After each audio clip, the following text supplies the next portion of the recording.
வணக்கம் நேயர்களே, விஷன் 9 டிவிக்காக நான் உங்கள் லக்ஷ்மி நாராயணன். இப்போ நம்ம பார்க்க போகிறது வார ராசி பலன்.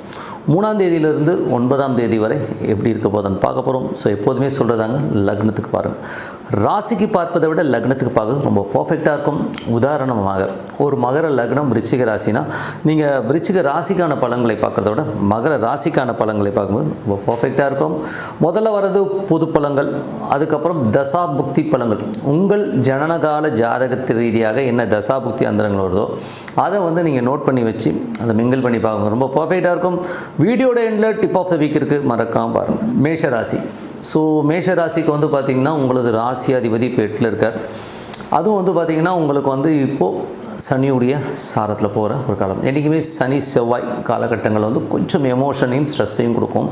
கொஞ்சம் சண்டை சச்சரவுகளை ஏற்படுத்துறதுக்கான வாய்ப்புகளும் ரொம்ப கவனமாக இருக்கணும். அதனால் யாருக்கெல்லாம் இந்த மேஷ லக்னம் இந்த செவ்வாய் தசா புத்தி அந்தரம் நடக்குது அவங்களாம் கொஞ்சம் கேர்ஃபுல்லாக இருக்க வேண்டிய ஒரு காலகட்டங்கள் தாங்க.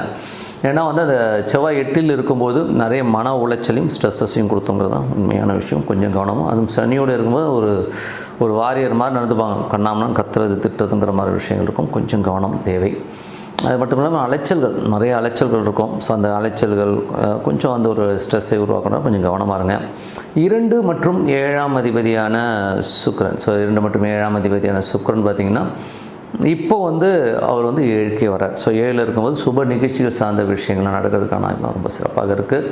3 மற்றும் 6ஆம் அதிபதியான புதன். ஸோ 3 மற்றும் 6ஆம் அதிபதியான புதன் பார்த்திங்கன்னா உங்களுக்கு 8ல் இருக்கார். ஸோ 8ல் இருக்கும்போது கொஞ்சம் எமோஷன் ஸ்ட்ரெஸ்ஸஸ் இருக்கும். வேலையில் கொஞ்சம் கலக்கங்கள், ஒரு வேலையில் வேறு இடம் மாற்றங்கள், சில பேர் தேவையில்லாத ஒரு இடத்துக்கு மாற்றுறாங்க, அலைய விடுறாங்கிற விஷயங்கள்லாம் இருக்கும். கொஞ்சம் கவனமாக இருந்துக்கிறது ரொம்ப ரொம்ப நல்லது.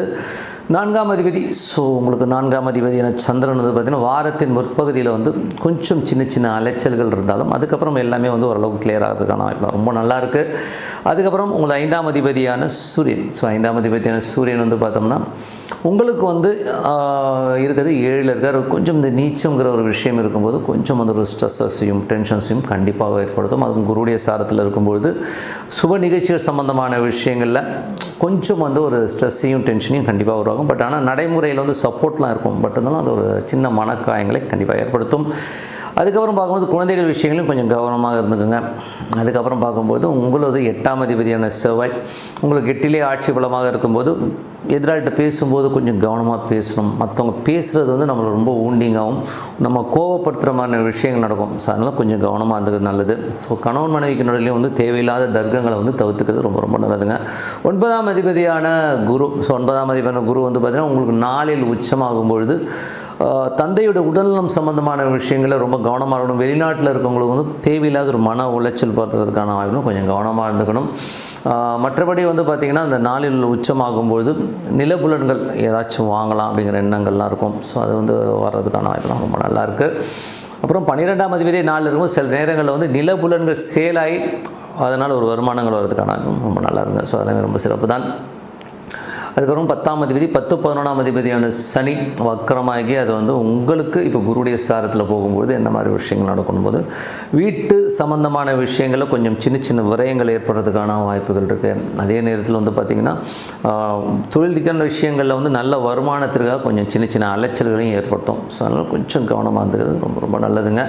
மற்றபடி இருங்க, இதுவரை பார்த்து பொது பலன்கள். இப்போ பார்க்கும்போது தசாபுக்தி பலன். மேஷ லக்னமாக இருந்து சூரியன் தசாபுக்தி அந்த நடக்கணும். சூரியன் இப்போ உங்களுக்கு 7ல் நீச்சமாக இருக்கும்போது குழந்தைகளால் ஒரு சின்ன சின்ன ஸ்ட்ரெஸ்ஸஸ், குழந்தைகளால் கணவன் மனைவிக்கு நடுவில் சின்ன சின்ன தர்க்கங்கள் வர்றதுக்கான வாய்ப்புகளும் கொஞ்சம் கவனமாக இருந்துக்கிறது ரொம்ப ரொம்ப நல்லது. மேஷ லக்னமாக இருந்து சந்திரன் தசாபுக்தி சந்திரன் வாரத்தின் 30ல் பார்த்திங்கன்னா கொஞ்சம் வண்டி வாகனங்கள் சம்மந்தமான விஷயம், சின்ன சின்ன செலவுகள் ஏற்படலாம். அம்மாவுக்கும் உங்களுக்கும் சின்னதாக தர்க்கங்கள் ஏற்படுறதுக்கான வாய்ப்பு. அதுக்கப்புறம் எல்லாமே சரியாயிடுங்க. அது திங்கள் செவ்வாயில் மட்டும்தான் இருக்கும். அதுக்கப்புறம் எல்லாமே சரியாயிடுங்க. அதுக்கப்புறம் பார்க்கும்போது மேஷ லக்னமாக இருந்து செவ்வாய் தசாபுத்திந்திரங்கள். செவ்வாய் 8ல் இருக்கார். ஸோ 8ல் இருக்கும்போது கொஞ்சம் மன உளைச்சல் ஜாஸ்தி இருக்கும். தேவையில்லாத ஒரு கோபங்கள், யார்த்தையாச்சும் எரிஞ்சு விழுந்துட்டு அப்புறம் தூங்காமல் உட்காந்துருக்கிறது, இந்த மாதிரி விஷயங்கள்லாம் இருக்கும். ஸோ கொஞ்சம் அதெல்லாம் அவாய்ட் பண்ணிக்கோங்க. பேசும்போது கொஞ்சம் கவனமாக பேசுகிறது ரொம்ப ரொம்ப நல்லது. அதுவும் கணவன் மனைவிக்கு நடுவில் கொஞ்சம் தர்க்கங்களை கண்ட்ரோல் பண்ணிக்கிட்டீங்கனாலே போதும், எல்லாமே சிறப்பாக இருக்கும். அதுக்கப்புறம் பார்க்கும்போது மேஷ லக்னமாக இருந்து ராகு தசாபுத்திந்திரங்கள். ராகு 11ல் இருந்து அது குருவின் சாரத்தில் போகும்போது நிலபுல பலன்கள் சம்மந்தமான விஷயம், நல்ல லாபங்கள், நல்ல ஏற்றங்கள் வர்றதுக்கான வாய்ப்பெல்லாம் இருக்குது. ஸோ அதெல்லாம் ரொம்ப சூப்பரான விஷயம் தான். மேஷ லக்னமாக இருந்து குரு தசாபுத்தினர்கள், குரு வந்து பார்த்திங்கன்னா 9 மற்றும் 12ஆம் அதிபதி நாளில் உச்சமாகும்போது தந்தையோட உடல்நலம் சம்பந்தமான விஷயங்களை ரொம்ப கவனமாக இருக்கணும். வெளிநாடு வெளி மாநிலங்கள் இருக்கும், சின்னதாக ஒரு ஸ்ட்ரெஸ்ஸஸ் வந்து போகிறதுக்கான வாய்ப்புகளும் கொஞ்சம் கவனமாக இருக்கணும். அதுக்கப்புறம் மேஷ லக்னமாக இருந்து சனி தசாபுத்தி வந்தாலும் சனி வந்து உங்களுக்கு 12 வந்து இருக்கார். அதுவும் வக்கரமாக இருக்கும்பொழுது அது குருவுடைய சாரத்தில் போகும்போது கொஞ்சம் வீடு சம்மந்தமான விஷயம், நிலப்புலங்கள் சம்மந்தமான விஷயம், கொஞ்சம் எக்ஸ்பென்ஸ் அதிகமாக இருக்கிறதுக்கான வாய்ப்பு, வண்டி வாங்க வந்து கொஞ்சம் செலவழிக்கிறதுக்கான வாய்ப்புகள் இருக்குது. மற்றபடி வந்து ஒன்றும் பெரிய ப்ராப்ளம் இல்லைங்க. ஸோ அதுக்கப்புறம் மேஷ லக்னமாக இருந்து புதன் தசாபுத்தி வந்தாங்க. புதன் வந்து பார்த்திங்கன்னா உங்களுக்கு 6ஆம் அதிபதி 8ல் இருக்கும்போது வழக்குகள் வர்றதுக்கான வாய்ப்பு, வேலையில் கொஞ்சம் கவனமாக இருக்கிறது ரொம்ப ரொம்ப அவசியம். பக்கத்து வீட்டுக்காரிடம் தேவையில்லாத ஒரு வார்த்தைகள்லாம் வர்றதுக்கான வாய்ப்புலாம் கொஞ்சம் ஜாகிரதையாக அலர்ட்டாக இருந்துக்கிறது ரொம்ப ரொம்ப நல்லது. மேஷ லக்னமாக இருந்து கேது தசாபுத்தி வந்துருங்கள். கேது வந்து இப்போ சுக்கிரனுடைய சாரத்தில் உங்களுக்கு வந்து 5ல் இருக்கும்போது நல்ல சிறப்பான விஷயங்கள், வேலையில் நல்ல ஏற்றங்கள், நல்ல லாபங்கள் வர்றதுக்கான வாய்ப்பு ரொம்ப நல்லா இருக்குது. மேஷ லக்னமாக இருந்து உங்களுக்கு சுக்கிரன் தசாபுத்தி, சுக்கிரன் வந்து 6ல் இருக்காருங்க. ஸோ 6ல் இருக்கும்போது 2 மற்றும் 7ஆம் அதிபதியான சுக்கிரன் வந்து ஆட்சியில் இருந்து இப்போ 6லேருந்து 7ல் இருக்கும்போது நல்ல சுப நிகழ்ச்சிகள் கைகூடி வருவதற்கான வாய்ப்புலாம் ரொம்ப நல்லா இருக்குது. ஏன்னா இதுவரை அந்த 6ல் நீச்சமாக இருக்கும்போது நிறைய சிக்கல்கள், டென்ஷன்ஸ் இருக்கும். ஸோ அதெல்லாம் கிளியராகி ஓரளவுக்கு ஃப்ரீயாகிறதுக்கான வாய்ப்பு, கணவன் மனைவியினுடைய நல்ல மன உளைச்சல்லாம் வந்து போயிருக்கும். ஸோ தேவையில்லாத தர்க்கங்களாகும், இதெல்லாம் சரியாகி கொஞ்சம் கிளியராகிறதுக்கான வாய்ப்புலாம் ரொம்ப நல்லா இருக்குங்க.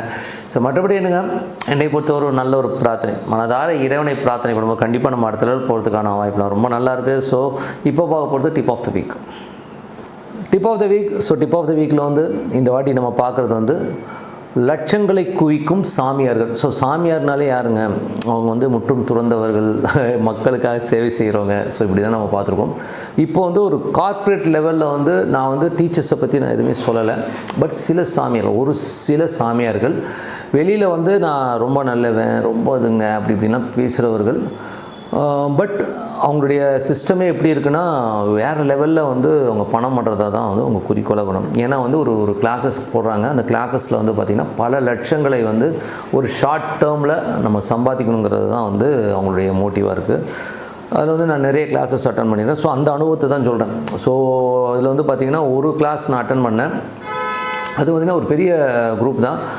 பட் அங்கே என்னென்னா அவங்க சொல்லிக் கொடுத்த விஷயங்கள் வந்து ஒரு கிட்டத்தட்ட ஒரு 3 நாட்களுக்கு மேலே சொல்லி கொடுத்தாங்க.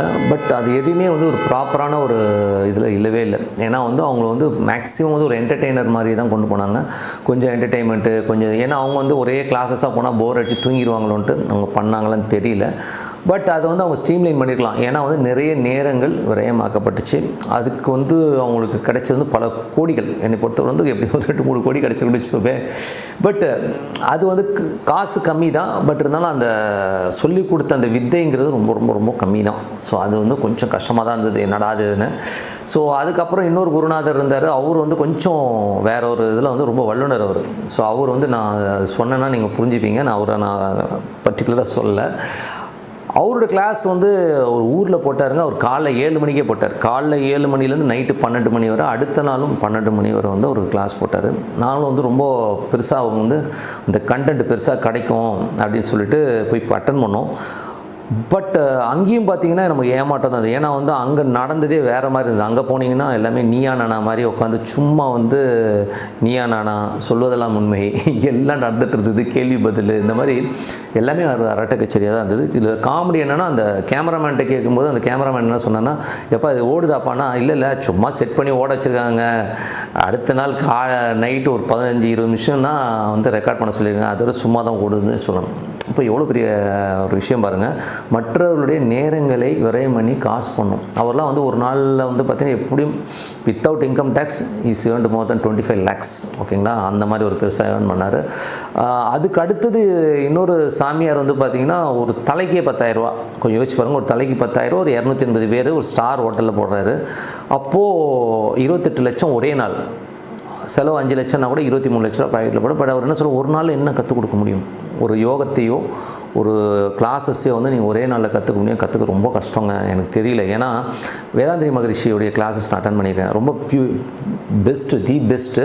அவங்க க்ளீனாக கற்றுக் கொடுத்துருக்காங்க. ஒரு சில 1-2 சாமியார் நல்லாவே இருந்தது. ஓகேங்களா, பட் வேதாந்திரி மகரிஷி ரொம்ப சூப்பராக இருந்தது. அவங்க வந்து பர்டிகுலராக வந்து வாரம் வந்து கிளாஸஸ் எடுத்து கிளியராக வந்து சொல்லி கொடுத்துருந்தாங்க. பட் நம்ம இப்போ இது நான் சொல்ல வர்றது என்னென்னா, நீங்கள் போகிறதுக்கு முன்னாடி கொஞ்சம் யோசித்து இது நமக்கு ஒர்த்து தானான்றதை யோசிச்சு பாருங்கள். கார்ப்பரேட் சாமியார்கள் போடுற ரேட்டை வச்சு நீங்கள் அவங்கள அனலைஸ் பண்ணலாம். ஒரே நாளில் 25 லட்சம் 30 லட்சம் சம்பாதிக்கணும் தான் அவங்களுக்கு எண்ணமாக இருக்க வழியா மற்றவங்களுக்கு கொடுக்கணுன்ற எண்ணம் கிடையவே கிடையாதுங்கிறத மைண்டில் வச்சுக்கோங்க. ஏன்னா அவங்க சப்போஸ் நீங்கள் ஒரே நாளில் கற்றுக்கிட்டு நீங்கள் கண்டினியூவாக பண்ண முடியுமான்னு பண்ணவே முடியாது. அதனால் யோசிங்க.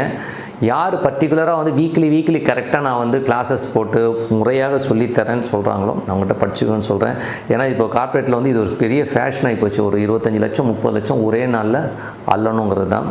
ஸோ புத்திசாலித்தனமாக மெய்ப்பொருள் காண்பது அறிவு. நமக்கு யார் குருநாதங்கிறத நம்ம தேடினா தான் கிடைப்பாங்க. பட் கரெக்டான குருவை கிடைக்க வாழ்த்துக்கள். நன்றி, வணக்கம்.